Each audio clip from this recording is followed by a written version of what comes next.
All right. A good evening, a very good evening to all of you gathered here today.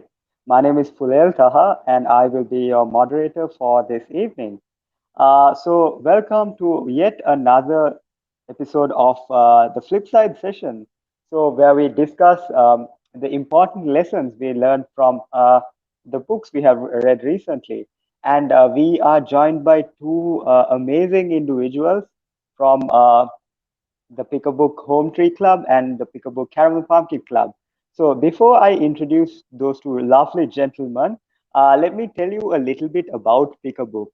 So, Pick a Book is an effort to nurture the habit of reading by getting all participants to select a book, read and research on it thoroughly, and present a summary, right?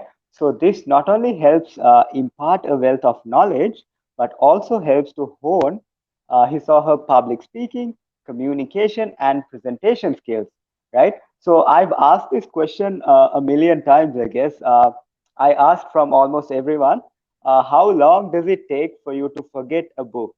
So usually I get the answers, they say about 1 to 3 months, some say about 5 months, some say about 2 weeks, right? So, and they say the best way to learn is to teach somebody, right? So pick a book also helps. Now when you read and present a book, not only are you going to develop your soft skills, but also you're going to remember what you actually read, right? So we are currently a global movement with we actually reached the 500 member mark in Sri Lanka, and we are expanding in a global scale and will be in 25 countries within the end of 2023. Uh, with that being said, let me just introduce wonderful panelists for today. So, Charita Pereira, if I were to tell about him, he's a IT professional with more than a decade of experience, and his hobbies or interests include networking, reading books, and watching movies and food shows and documentaries. And these days, he's picked up quite an interesting habit. He's trying to play the ukulele. So, Charita, it's a pleasure to have you here with us. Welcome to the Flipside session. Thank you, Fulai, for a wonderful introduction. Thank you. All right. So, with that, we also have Sachin.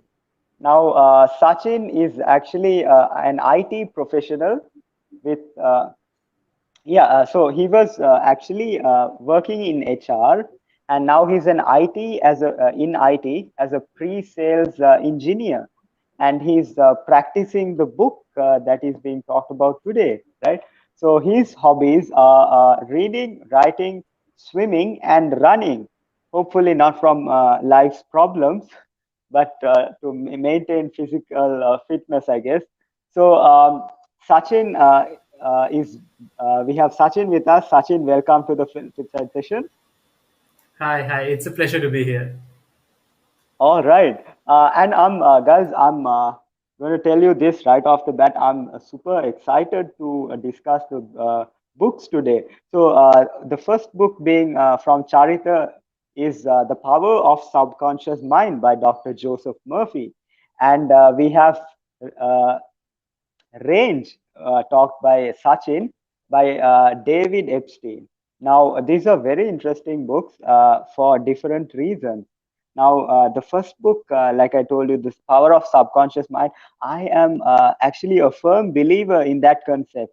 So, let's start off with Charita. Charita, can you tell us a little bit about the author, Dr. Joseph Murphy?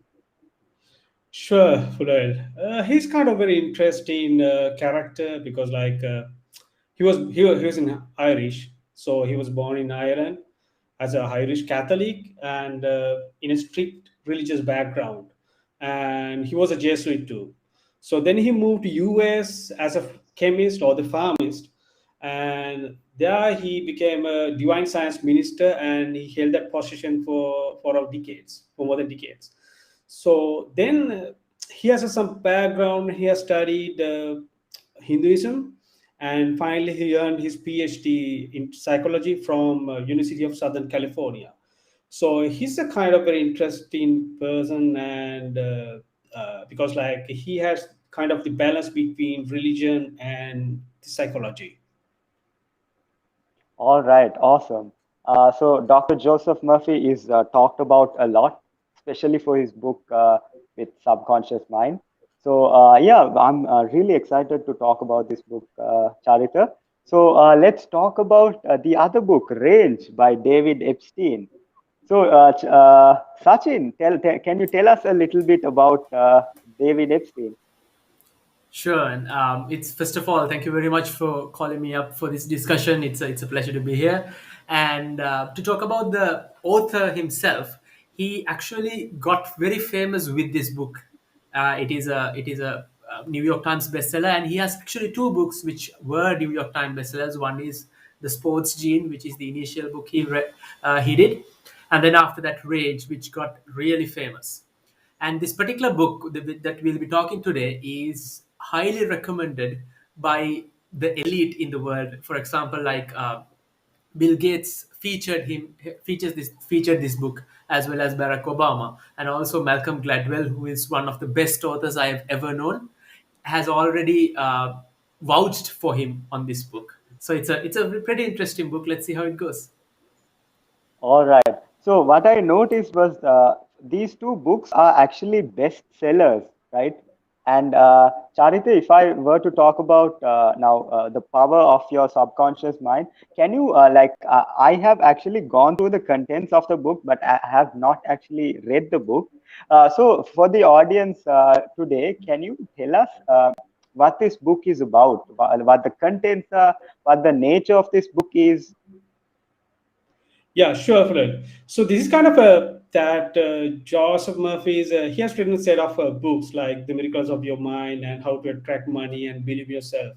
So this is kind of the base of those books. As an example, like this book explained about the conscious mind and subconscious mind, because like it's kind of like a confusion for the general public, like how do we define and what are the specific functions of each and every part.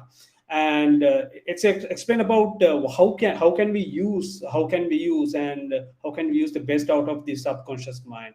And especially not only this, that in this book that he has specified some methods and techniques to improve that subconscious mind, and how to deal it with very quickly. And especially the other things, like he has tried to in this book that he has tried to answer some of the questions, like especially something coming from the religious healings, that sort of like faith healings, that sort of questions and mysteries that we have been knowing for last few centuries. So it's kind of like it's all about that. If I say simply, it's all about your conscious and subconscious mind. All right, okay. So actually, Charita, you're telling me that this is a book for everyone, the religious, the non-religious, and the people who actually believe in science. All Yeah, right, exactly. awesome. Okay, thank you, Charita. Now, moving on to the range book, Sachin. Now, like the from the previous conversation, I had a brief understanding as to what this book is all about. Can you tell the audience what this is about? And like, I also understood that this is like a controversial idea, right? Can you explain why it's a controversial idea? Also? Sure, sure. So the book is a bit controversial, mainly because that most of us are coming from a preconceived notion where we say about we need to specialize as soon as we can. I mean, basically, earlier you specialize on something, the better you are, and that is what have been our idea for the longest of time. Even our educational systems are based on that. Even our adults and our parents are training us in that way to specialize as soon as possible, right? And this book entirely talks about a situation where it is not the most optimal way to do it.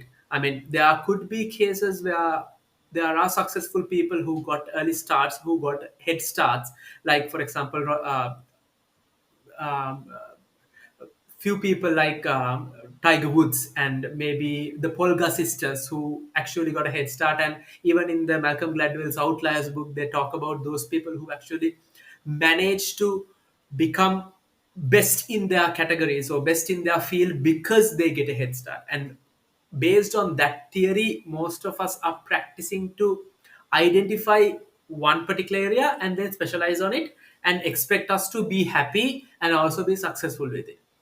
But in the real case scenario, it is not entirely the case. In most cases, we tend to change how we think, and it changes as we go in our life, right? And how we think, how we learn, how we behave, our personality, everything changes.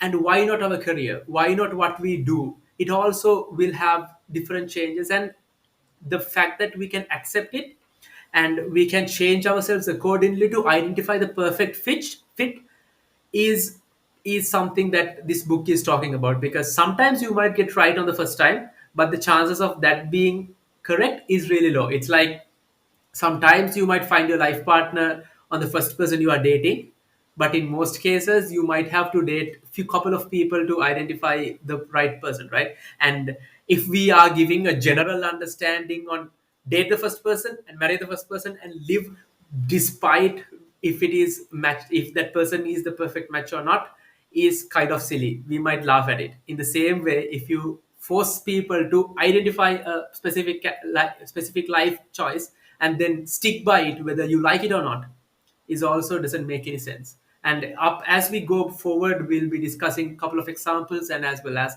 why the book talks about it a lot. All right. And now, if I may say so, the topic of the book makes so much sense because you talked about a range of trying a range of things and finding out what exactly is suitable for you. So, yeah, I am excited, Sachin, to dive into this book. So, yeah, in the meanwhile, let's talk about the subconscious mind. Now, Charita, this book is basically dedicated to this particular subject, right? Subconscious mind. Uh, like, can you tell us why it's so important that it had a book written about it? Yeah. So basically, Israel, the thing is like it's all about subconscious mind. Like the people actually things like we are living on conscious mind.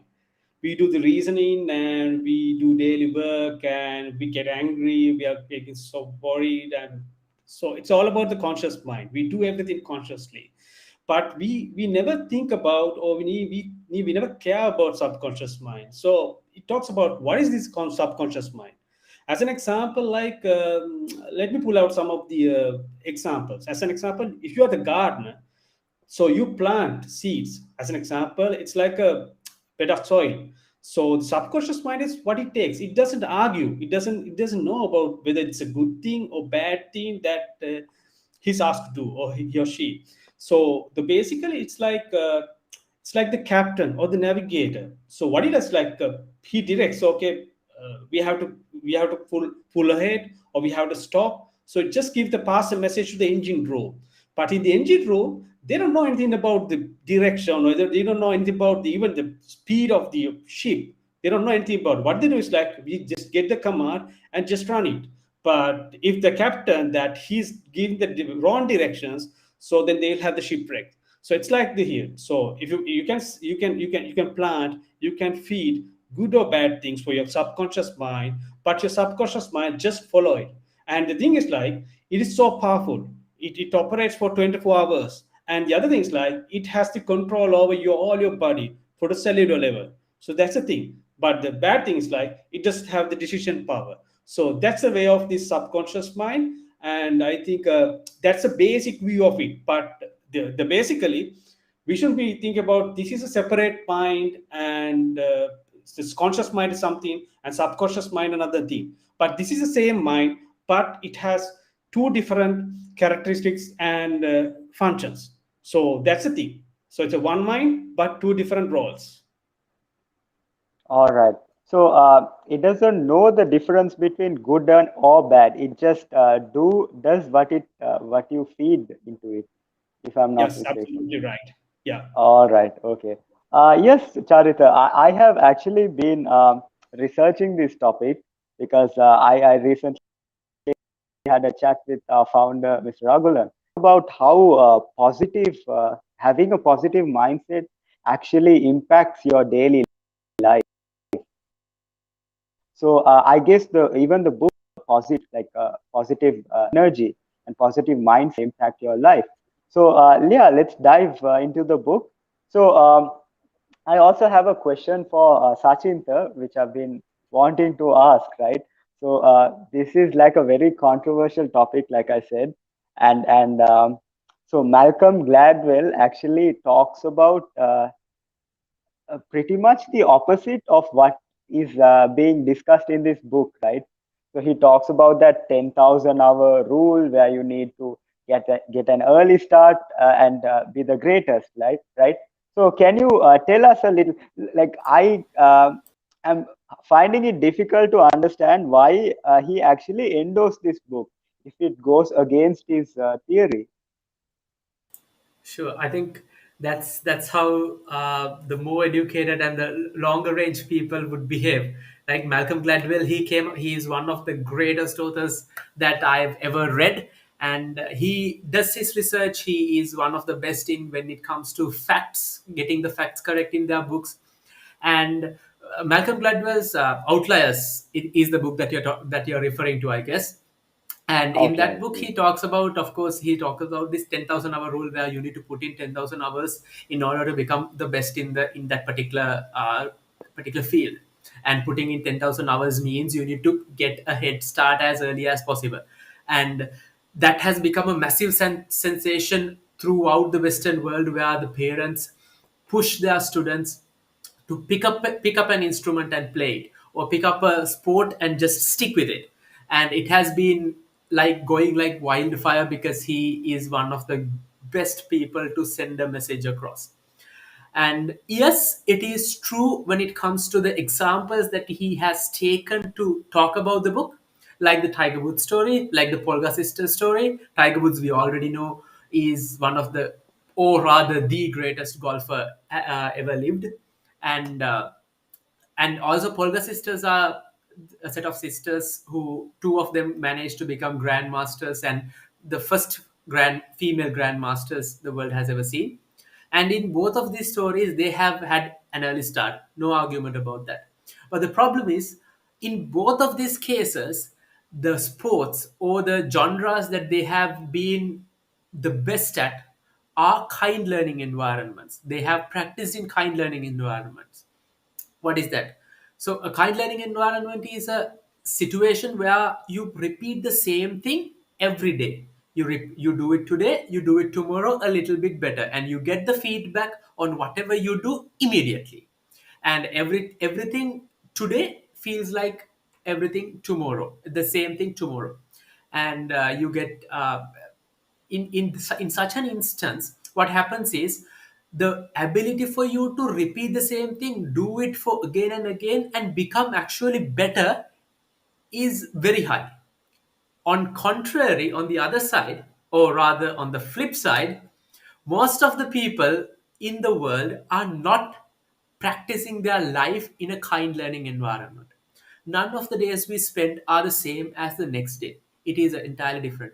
And the feedback that we get is not directly proportional to the effort that you put, right? And also, the practice, whatever we do, you don't get to practice it in the same way on the next day.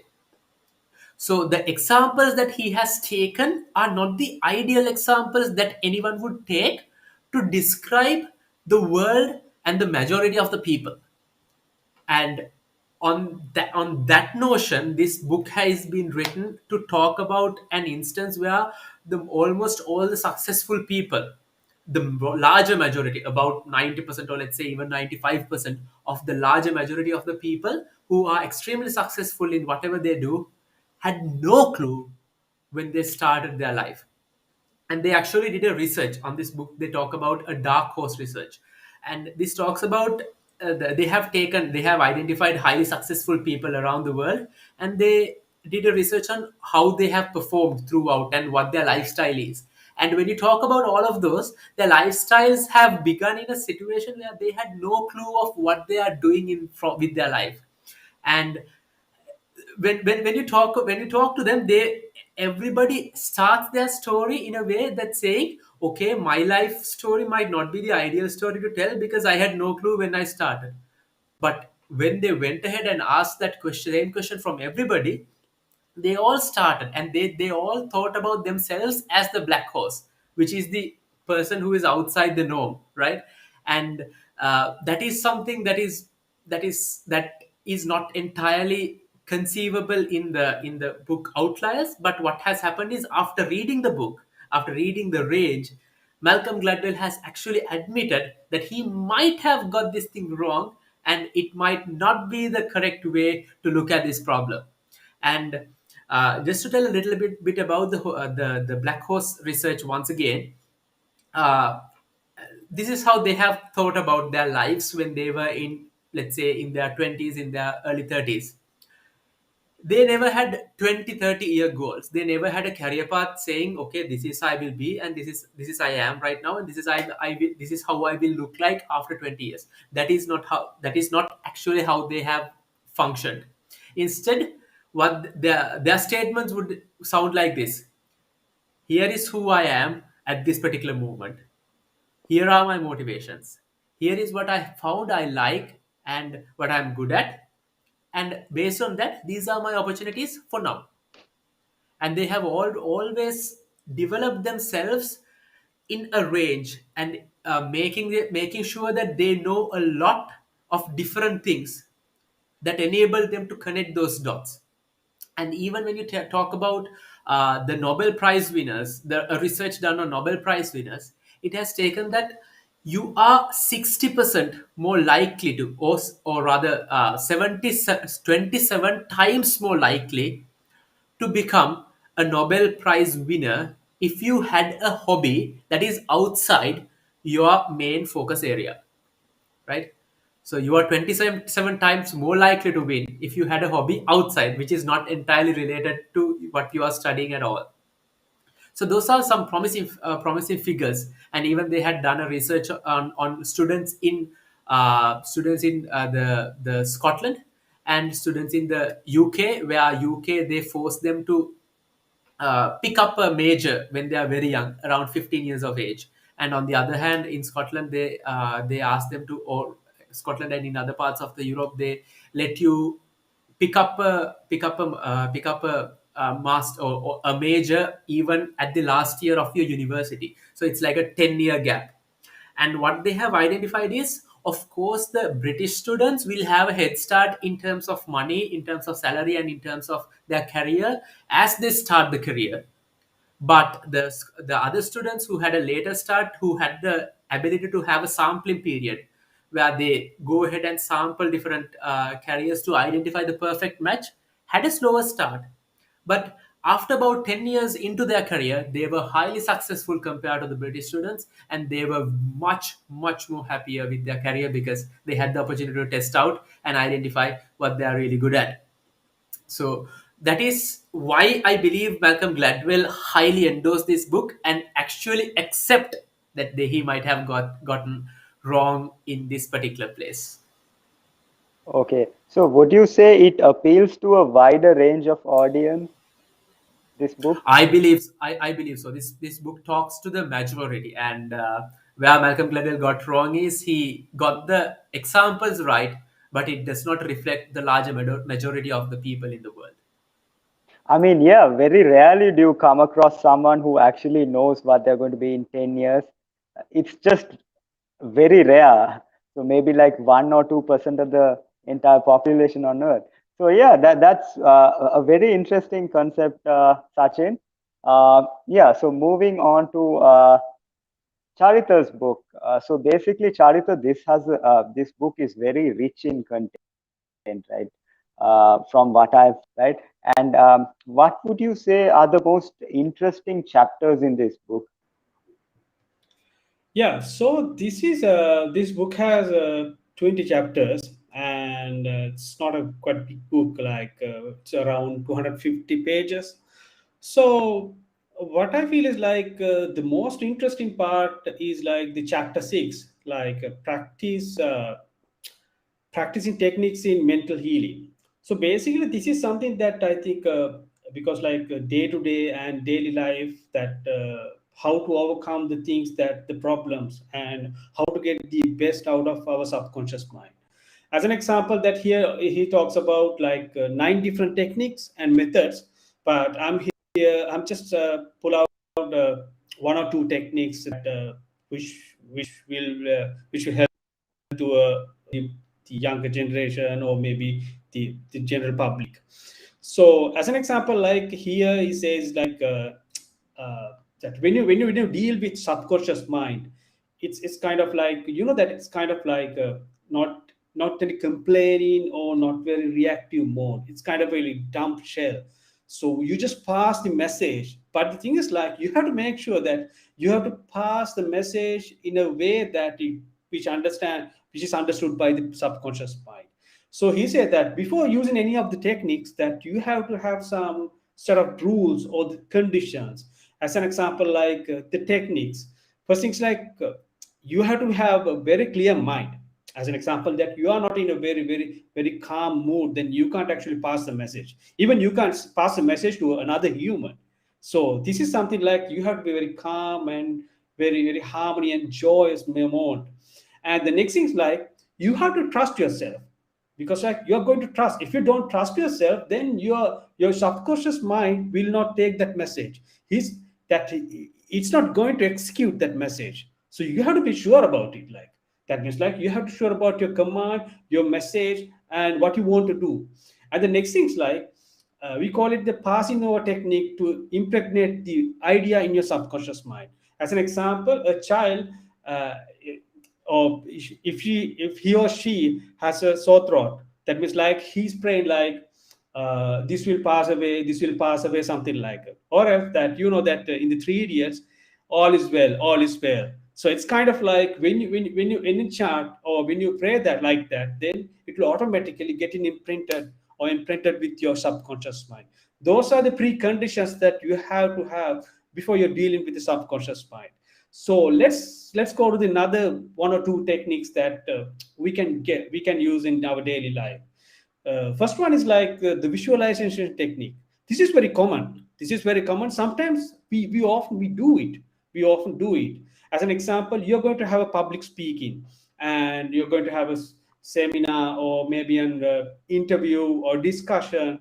Then what you're going to do is like you imagine the discussion. You imagine, as an example, this scenario. I imagine the Fulail. I imagine Sachin is just next to me, and you're asking the questions, and we are replying, and we take the feedbacks from our audience, and we are joyful, and likewise. So actually, you from the start to the end, you imagine. So this is the visualization technique, and this is very useful when you have the interviews and when you have the discussions or the public speaking. So this will get rid of your all your anxiety or your afraid or anything. You can get rid of them. So this is one of the techniques.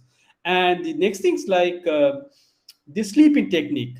This is, I think, very useful that he has recommended for getting rid of destructive habits. As an example, smoking or maybe a drug or something like that. So this is basically very simple. That that when we sleep, that there's a state of mind that you feel like actually you are conscious and you're not in sleep. You're not in sleep, but you feel like it's kind of very hybrid mode. And that's where you have to get your message. That's the where you have to pass your message. So then that message, then you can say, I want to get rid of this. I will not smoke. I will not. I will stop this. Please stop this, or just command it. Stop this. So likewise, you can get that message, because that state, he says that your subconscious mind take that message and execute it. So because like subconscious mind has all the power over your body in the cellular level, or maybe you have some you're passing symptoms, that sort of things, you can get rid of them. So I just pull out those two techniques because like these are normally that daily that we need them very badly. And the next thing's like another technique that I just want to pull out, like the affirmative method. He said that this you can affirm, like if somebody is sick, then you can affirm like you can wish and you can have the faith that he will get soon, he will get well soon. So that means like, but the things like, as I said, you have to be sure about that prayer, you have to be sure about that saying, or else that if you're not sure, it will not work. Because like that uncertainty your subconscious mind knows, because he's behind you, you can't lie him. Because like if he's not sure, then he will not take that message. So those basic techniques, but there are some other six techniques over there. So actually the things like the uh, he has what we have seen is like it's kind of a blend that he has used from his religious background and and his psychological knowledge and the education, and especially like he has used some of the previous the other psychologists and the other knowledge and the other theses to get these methods, and especially these techniques. So in this balance, because like a lot of folks I think in this world, like they are kind of religious. In this scenario, that you have the flexibility and you have the ability to blend with your religious beliefs with the psychological techniques. So these are the three basic techniques, and three basic techniques I just pull out from the book. And especially chapter 6 is something, if you read the book, go to chapter 6 and try out that those nine techniques. Some techniques you will feel very uncomfortable, and some techniques you familiar, because that automatically you have been doing it for last maybe in your lifetime. But I think he has categorized them to understand specifically where we can use them. So I would suggest go for chapter 6, then you can have the best out of this book. Thank you, Fulai. All right. Thank you, Charita. I really like that part where you said that, like, right before you go to sleep, you're in that level where you're in a hybrid mode. That's where the difference can be made. And I wanted to, like, share with you guys a small instance, right, where this power of subconscious mind had actually worked, right? So there was this book called "You Are the Placebo." Okay, so this author writes about a military doctor, right? So usually when people fly off to the military bases, they are either bored, they are homesick, and this can be like translated in your mind to physical pain, right? So this doctor had a lot of soldiers coming and saying to him that they were actually in pain, they wanted painkillers, right? So what this doctor did was, like, instead of just telling them, he said that this is actually a very special pill. Take it in moderate doses, and it will make your pain go away. So they took the pill and actually had it in moderate doses, and they came back and said that, doctor, this pill actually works. It made my pain go away. But turns out that this pill was actually a very normal pill, like a small Panadol pill that he had given. But the soldiers had, like, in their subconscious mind, they had thought that this was actually a pill that, is very powerful and that could make all the difference. So I guess we have a lot of power when you think about it. So thank you, Charita, for sharing your insights on the book. So let's move on to Sachin's book, which is The Range, or rather David Epstein's book. Now, Sachin, this goes against the idea of specialization, right? Now, people usually say specializing is the way to success, right? So this book talks about how you have to stay open for new ideas all the time.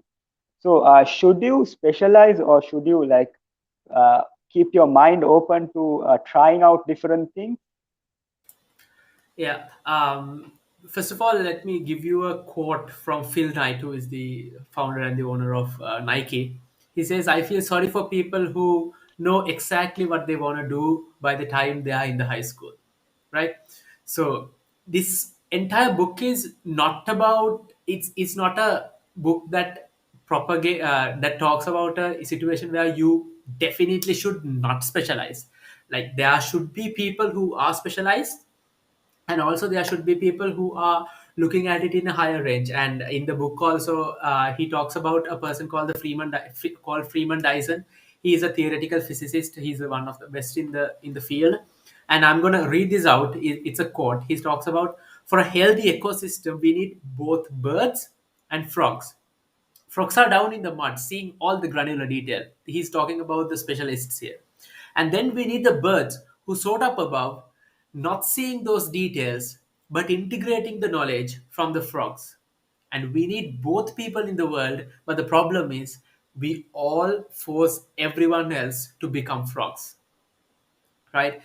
So in this book, as I said, it is not a book that demotivates you to specialize. But the problem is when you specialize a lot in the current context, like even if you talk about the doctors, right? They have specialized in some context. They are specialized into so many level. Even inside doctors, they have a joke that says there could be specialists for the left nostril and the right nostrils. They have gone into that much of detail, right? And that was actually, this is not a joke, this is an actual scenario where they did a research on a British hospital where it is kind of famous for cardiologists. There are a lot of cardiology specialists in that hospital.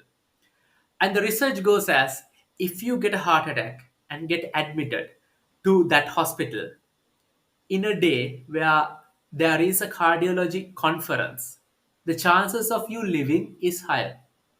Which means if there is a cardiology conference, all the cardiology specialists will not be there in the hospital, and the people and the doctors who has a larger breadth, because when you specialize on a very small tiny area of the heart, those specialists will try to triangulate your problem into that specific area. And because of that, even if that problem is not at all related to that area, they will anyway try to treat that area because that is their specialization, and they will not look at the other sides and the other aspects of it. And but when they are out of the hospital, the chances of you surviving are much higher because the next layer of doctors are not that much specialized, and they will look at the problem in a wider angle, and they will come up to a better solution than those specialists. And it is actually funny, and we always tend to go to the most qualified specialist when we have a problem, and apparently it's not the always the right way to go. And they have done another research on this grade 3 students. When they teach maths like small additions, subtractions, and long divisions, there are different ways you can approach for different problems, right? We all know. And the group A, they have taught them one way of one set of rules to get on with this particular problem, and then they taught that, and then they gave questions that can be only solved through that method. And then after finishing that section, they moved on to a next section where they talk about a new way of looking at the problem for a different set of questions, like how we used to do in our school as well, right? You look at the you learn a method, you solve the problems that are related to that. That is group A. And then you get to group B, where you teach a method, and then you give some questions that cannot be solved from that method but from a different method, and then you teach another method, and then you go to another section. It's like group A, you go AA, then questions from AA, then BB, questions from BB. But in group B, you go from A to B to C to D, then again A, and then again C. So when you learn, it was really difficult for group B to identify and master those skills because it was all jumbled. But and it was very easy for group A, and like how we used to. But when you move on to the exams, when you move on to the tests, group B outperformed group A at higher margins that you could even not comprehend. And the reason is, when you take group A, they try to match the question to the answer, and that's it. But group B, they struggled in the beginning, but they kind of created patterns that can solve problems, connect dots, and create solutions. And they outperformed group A in margins. And even if you take like real world examples, like Steve Jobs, where he's one of the greatest inventors in the world, but the moment in 80s where Mac computers had an edge over all the other computers is one of the main reasons is this the ability for them to have ability that given to the users to type in different fonts. I know, of course, right now it sounds like a joke because we have so many fonts, but in those days the ability to type in different fonts was one of the key selling propositions of Mac computers. And that idea came to Steve Jobs not out of any of his example, any of the experience that he had in life, but the one choreography class he took when he was in high school just to get his credits up. And because he took that, he managed to connect that dot to the problem that he had. And right now, the major problems that requires higher specializations can be outsourced to computers, right?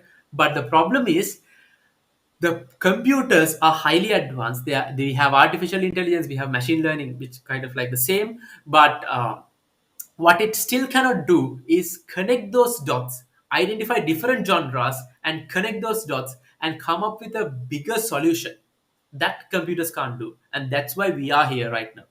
So it doesn't matter that how much you know or how much experience that you have in your life. It's about the range of experience that you have in order to connect those dots, because most of the problems that we see are the simpler problems have already been solved. The complex problems need those connections outside the scope in order to find the perfect solution. And that is why I believe they promote range, and they promote, and we need to promote range of identifying different stuff in the world instead of just focusing on this one particular thing and digging down into it. Okay. And first of all, that doctor story really stuck with me, Sachin. So next time I go to the doctor, definitely keep that in mind. My God, don't And quote me on this. You might sometimes have to go to specialists. It's not, sometimes you will have to, but it's just an example, and yes, it is a proven fact. yes, and also like what separates us from computers, I guess, is our creativity and I like way of thinking new, and that's I guess that's what the like mindedness and like this whole idea of range promotes, right? The factor of creativity and thinking, and like you said, connecting the dots. So it makes up for a very interesting argument, Sachin. So thank you for that amazing answer, and shout out to all the people who have put their valuable comments on the page. So we have Husni who said, "Loved it, Sachin. Well said," and we have Lakshan Sandakalum say, "Nice explanation with matching examples," and we also have a lot of Sachin's fans here. And Jayan Banuka saying very interesting, and Nelun Patirana saying very interesting. So thank you all for your kind comments. And so this is the last question. So to Charita. So Charita, like I think I asked this from almost every person after talking about a book. Would you recommend this book? And if so, why would you recommend it to a person? Yeah, it's a good question. So obviously that somebody goes for a book, then they'll care about the Goodreads, the ratings, and the best-selling factor, and things. So for personally me, personally, I see there are three reasons I would recommend for maybe someone to read. So first thing is like author is a balance of like because like he's coming from a religious background, and he has stopped and ended up in psychology. So he knows the both sides very well, something that you can't match very well, because you know that Mhm. psychology and religion is something that very not not very friendly actually. So, and that's one thing. And the other thing is like it's written in very simple language, and he has avoided so many jargons. So that like that normally when we read something very some psychological, then you find that then you have to have another dictionary for find the meanings of. So here he has avoided, and that's something that very good thing. And the other things like he talks about very practical examples and his experiences, or and some interactions with the patients and some of his audience. So he has gathered, and here he has tried to add so many examples and real life scenarios that you can match yourself and maybe you can adopt them. So those are the three factors I have seen like I the reasons that actually I recommend this book to some good reader. So those are things I really recommend this book. Go ahead and get the best out of these techniques and try it out. I think it's got something fun to enjoy. Maybe you can try out like even personally I have tried out like I never use a alarm clock to wake up. So basically I have trained my mind to wake up at 6:37. So basically because like when I wake up from a alarm clock, it's very distracting, and I feel like I'm numb for a whole day, because like in the middle of the time, in the middle of your sleep, you just hear the alarm, and then you wake up, and Mhm. Yeah. you feel like you are in nowhere. So I train that mind, and this is the same that the hybrid mode, the hybrid state that you can command. I wake up at 6:30. Try it out within few days, and you'll see the difference, and you can wake up at the 6:30 even, because like you are tuning up your biological clock. Because in conscious mind you can't touch your biological clock. In subconscious mind, he's the owner of it. So you can try out that one, then give us your feedbacks and within few days. So thank you for All that. right. Thank you, Charita. I mean, yeah, I am personally excited to try out that part where you said you have to be in that hybrid state. So I'll definitely check it out today. And yeah, I mean, so it's a book that everybody can read. And it's written in a simple way, and it has a lot of practical principles that you can apply onto your day-to-day life. So thank you, Charita, for that amazing answer. I am looking forward to reading that book and sharing my experience with you. So, moving on to Sachin's book, Sachin, now, like I can feel it that you're a person that actually practices this book. So, my next question to you is how has this book impacted you? Well, I'm not a person who practices the book. I'm a person who got the ideas out of it and can relate to it a lot. And if you ask me the question, if you ask me the same question that you put into Charita, asking whether I would recommend this book, it doesn't matter if I recommend this book when Bill Gates and Barack Obama and Malcolm Gladwell recommends it, right? The reason why I say it's a really interesting book is because for all my life I've been trying different things, and it has never been on the same path. I've been choosing a degree in engineering and doing HR, and now in IT. It's not related to one another at all, and it actually happens not because I planned it to be, but because it just happened. And in sometimes there could be cases where even right now where I find myself lost and even frustrated, and I'm sure there could be a lot of people in my age and even in different ages who are in the same stage where you have no clue of what you do, but at the end of the day it kind of works and you just keep hanging on to it because it is a system that works. And this book validates it, and this book gives you some place to for you to refer to. And that's why I recommend this book, because maybe that is the right way to do, maybe that is how you want to build your career, and maybe how you want to live your life. And that taught me a lot out of it, and it gave me some comfort when I am frustrated and when I am got confused. And I believe reading this book will give others also some direction in that sense. And once again, just as a closing remark, I would like to say this is not a book that talks against specialization, but this is a book that promotes range, because we have people who have specialized, but we need people who has range.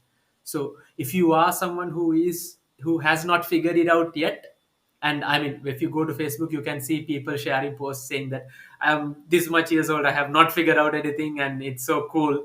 And sometimes you just share it because it relates to you, and it's just a meme. But when you read an entire book with full of research that relates to you, it is a whole different level, right? And that's why I recommend this book, and that's why I believe most of the other people have also recommended this book. Okay. So just to recap, it doesn't go against specialization, it promotes range. Like you said, the story of the frog and the bird. We need both people, a balance of both people, like you said. All right.